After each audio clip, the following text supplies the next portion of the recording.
এ যুবক, কত রজনী তোমার রমণীর জন্য দাঁড়িয়ে দাঁড়িয়ে শীতকে পার করে দিয়েছো, কত গাছতলায় বাসতলায় সময় পার করে দিয়েছো রে যুবক।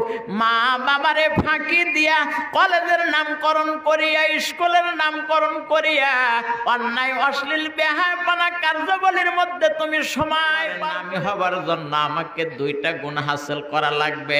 একটুখানি বুঝে থাকলে বলেন, আল্লাহর কাছে দামি হতে গেলে আমাকে কয়টা গুণ হাসিল করা লাগবে?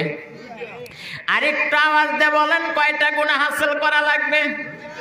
এই 2টা গুণ যদি আমি আর আপনি হাসিল করতে পারি, একজন বুড়ো মানুষ যদি 2টা গুণ হাসিল করতে পারে, একজন যুবক মানুষ যদি 2টা গুণ হাসিল করতে পারে, পর্দার অন্তর্গত মা বোনেরা যদি এই 2টা গুণ হাসিল করতে পারে বাজান, তাহলে এই দুনিয়ার জিন্দেগিতে তার কোনো দুঃখ থাকবে না, তার কোনো হতাশা থাকবে না, তিনি কোনো পেরেশানির মধ্যে অবলম্বন করবে না। অনেক মা বোনদের সংসার জীবনে কলহ বিবাদ ফিতনা ফাসাদ লেগেই থাকে। ভাইজান, এই 2টা গুণ যদি হাসিল করতে পারে, তাহলে মা বোনদের দাম্পত্য জীবনের মধ্যে কোনো কলহ বিবাদ ফাসাদ থাকবে না।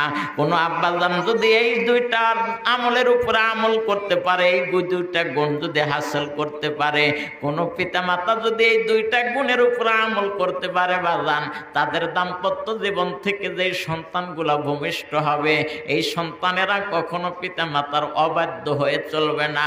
এ মুসলমান ভাইজান, 2টা গুণের উপরে যখন কোনো ব্যক্তি আমল করতে পারবে, দুনিয়ার জিন্দেগিতে সম্মানী আসন পাবে, আর মরণের পর আল্লাহ পাক তাকে জান্নাতের মধ্যে দাখিল করাবে।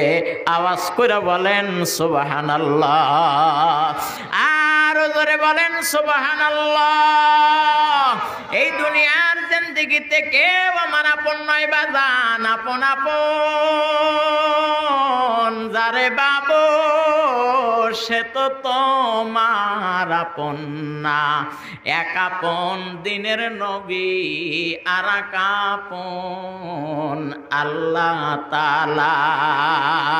মারহাবা বলেন। দুনিয়ার বন্ধু বন্ধুত্ব বহাল রাখা আমার সম্পদের জন্য, দুনিয়ার আপনজন আমার সম্পদের দিকে তাকায় আছে। দুনিয়ার সব মানুষগুলো আমার থেকে উপকার পায় বিদায় আমারে এত মহাব্বত করে। এটা হলো দুনিয়ার নিজাম, দুনিয়ার তরতিব, দুনিয়ার নিয়ম অনুপাতে এই কাজগুলো আল্লাহ পাক সমানভাবে জারি রেখে দিয়েছে। কিন্তু আসলে যিনি ভালোবাসেন তিনি হলেন দয়ার নবী আর আল্লাহ তাআলা। এনাদের মতন ভালোবাসা দুনিয়ার কেউ আর ভালোবাসে না বাজান। দুনিয়ার ভালোবাসার মধ্যে প্রাধান্যতা পায় পিতার মাতার ভালোবাসা। নিঃস্বার্থভাবে যেনারা ভালোবাসেন তেনারা হলেন মার বাবা বাজান। যেই সন্তানদের উপরে মা বাবার সন্তুষ্ট আছে, ওই সন্তানেরা দুনিয়ার জিন্দেগিতে দামি হয়, মরণের পরেও তারা দামি হয়ে যাবে। এর নবীর উম্মতের দল খুব ভালো করে বুঝবার জন্য চেষ্টা করবেন।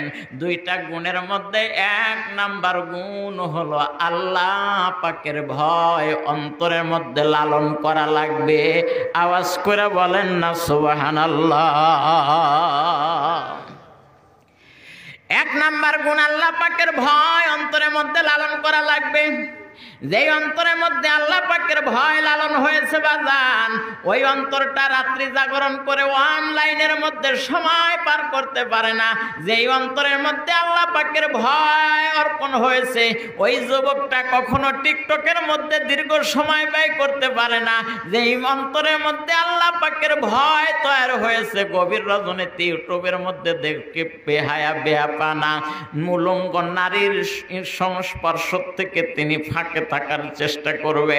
এ মুসলমান ভাইজান আমার, বাবাজিরা আমার, আজকে বড় দুঃখ আর পরিতাপের বিষয়, আমার আপনার হাতে যত সময় থাক না কেন, সময়টা আমরা ভিন্ন মুখে খরচ করার চেষ্টা করি। অল্প কিছু সংখ্যক মানুষ আছে যেনারা সময়টা কাজে লাগিয়ে মালিককে সন্তুষ্ট করে। আওয়াজ করে বলেন সুবহানাল্লাহ। এ মুসলমান ভাইজানেরা আমার, বাবাজিরা আমার, কেমন ভয় আপনার অন্তরের মধ্যে লালন করতে পারলে আপনি এই জগতেও দামি হতে পারবেন, পরজগতেও দামি হতে পারবেন বাজান। এই ব্যাপারে ছোট্ট একটা ঘটনা যদি আমি আপনাদের সামনে নিয়ে আসি, তাহলে আমার কথাটা আপনারা ক্লিয়ার বুঝতে পারবেন।